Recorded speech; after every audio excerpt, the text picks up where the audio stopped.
Hello दोस्तों, मैं आपका साथी मनोज कुमार सेढ़ा आज आपके सामने एक बहुत ही मार्मिक कहानी लेकर आया हूँ। आज की कहानी है हाउसवाइफ, होम मेकर जो घर को सजाती है, संवारती है, हर एक उस महिला की। बेटा घर में घुसते ही बोला, मम्मी कुछ खाने को दे दो यार, बहुत भूख लगी है। यह सुनते ही सीमा ने कहा, बोला था ना कुछ साथ में लेता जा खाने के लिए कॉलेज, सब्जी तो बना ही रखी थी। बेटा झुंझला कर बोला, यार मम्मी अपना ज्ञान ना अपने पास रखा करो, अभी जो कहा है वो कर दो बस। और हाँ, रात में थोड़ा ढंग का खाना बनाना, पहले ही मेरा दिन अच्छा नहीं गया है। जब तक सीमा कुछ बनाकर कमरे में पहुंची तो उसकी आँख लग गई थी। सीमा ने जाकर उसको जगाया कि कुछ खाकर सो जाए। वह चीख कर माँ के ऊपर चिल्ला पड़ा कि जब आँख लग गई थी तो उठाया क्यों? सीमा ने कहा, तूने ही तो कुछ बनाने को कहा था बेटा। बेटा बोला, मम्मी एक तो कॉलेज में टेंशन, ऊपर से तुम अजीब का से काम करती हो, कभी तो थोड़ा दिमाग लगा लिया करो। तभी घंटी बजी, बेटी भी आ गई थी। सीमा ने प्यार से पूछा, आ गई मेरी बेटी, कैसा रहा दिन? वह बैग पटक कर बोली, मम्मी आज पेपर अच्छा नहीं हुआ। सीमा ने कहा, कोई बात नहीं बेटी, अगली बार अच्छा कर लेना। बेटी चीख कर बोली, अगली बार क्या ठीक करूंगी, रिजल्ट तो अभी खराब हुआ है ना। मम्मी यार तुम जाओ यहाँ से, तुमको कुछ नहीं पता। सीमा उसके कमरे से भी निकल आई। शाम को जब पतिदेव आए तो उनका भी मुंह लाल था।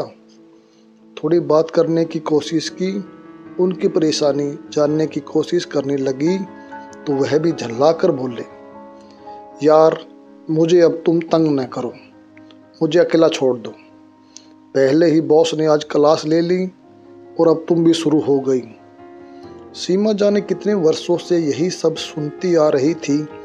सबके क्रोध, चिड़चिड़ेपन और जल्लाहट को उतारने की जगह वही तो थी। वह आहत हो उठी, उदास होकर अकेले बैठ सोचने लगी, हम औरतें भी ना गजब की बनी हैं।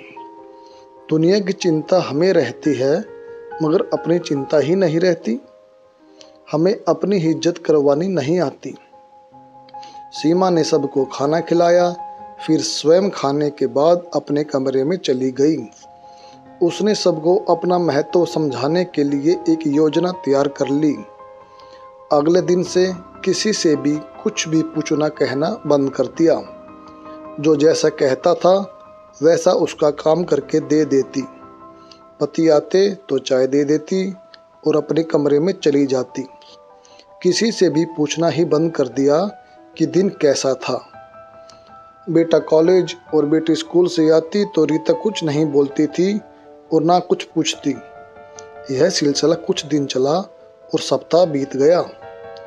रविवार के दिन उसके पतिदेव बेटे और बेटी को साथ लेकर सीमा के पास आए और बोले, तुम्हारी तबीयत तो ठीक है ना? आखिर हुआ क्या है जो इतने दिनों से चुप हो? बच्चे भी हैरानी से देख रहे थे। थोड़ी देर चुप रहने के बाद सीमा बोली, मेरी तबीयत बिल्कुल ठीक है। हुआ क्या है? जब तुम लोगों को मेरे बोलने पर परेशानी होती है तो मुझे चुप ही तो रहना चाहिए कि नहीं? सभी चुपचाप सीमा को देख रहे थे। मैं कोई मशीन हूँ क्या कि जो भी आया अपना सारा गुस्सा या चिड़चिड़ापन मुझ पे निकाल देता है? मैं भी इंतज़ार करती हूँ तुम लोगों का, पूरा दिन काम करके कि अब मेरे बच्चे आएंगे, पति आएंगे, दो मीठे बोल बोलेंगे प्यार के, और तुम लोग क्या करते हो? आते ही मुझे झिड़कना और डांटना शुरू कर देते हो। अगर तुम लोगों का दिन अच्छा नहीं बीता तो क्या वो मेरी गलती होती है? हर बार मुझ पर ही किसी न किसी बहाने से चिल्लाना सही है क्या? सीमा बोलती जा रही थी। कभी तुम सबने पूछा कि मुझे दिन भर में कोई तकलीफ हुई तो नहीं? जब भी घर में तुम लोग घुसे कि बाहर का सारा गुस्सा मेरे प्यार पर उतरना शुरू कर देते हो, तो फिर किस लिए मैं बोलूं? तीनों चुप थे, तीनों शर्मिंदा थे। दोस्तों, हर माँ अपने बच्चों और पति के घर लौटने का इंतज़ार करती है। उनसे पूछती है कि दिन भर में सब ठीक था या नहीं, लेकिन कभी कभी हम उनके प्यार और लगाव को सहज उपलब्ध मानकर केवल उपेक्षित ही नहीं करते, बल्कि यह भी मान लेते हैं कि इनका काम ही बिना शर्त प्यार देना है। हर चीज़ का गुस्सा उन पर निकालते हैं, बिना समझे बुझे झिड़क भी देते हैं। कभी कभार उलझन में तो यह स्वाभाविक है, लेकिन अगर यह आदत बन जाए तो घर वालों को महत्व का एहसास दिलाना भी आवश्यक है। सभी महिलाओं को समर्पित है आज की कहानी।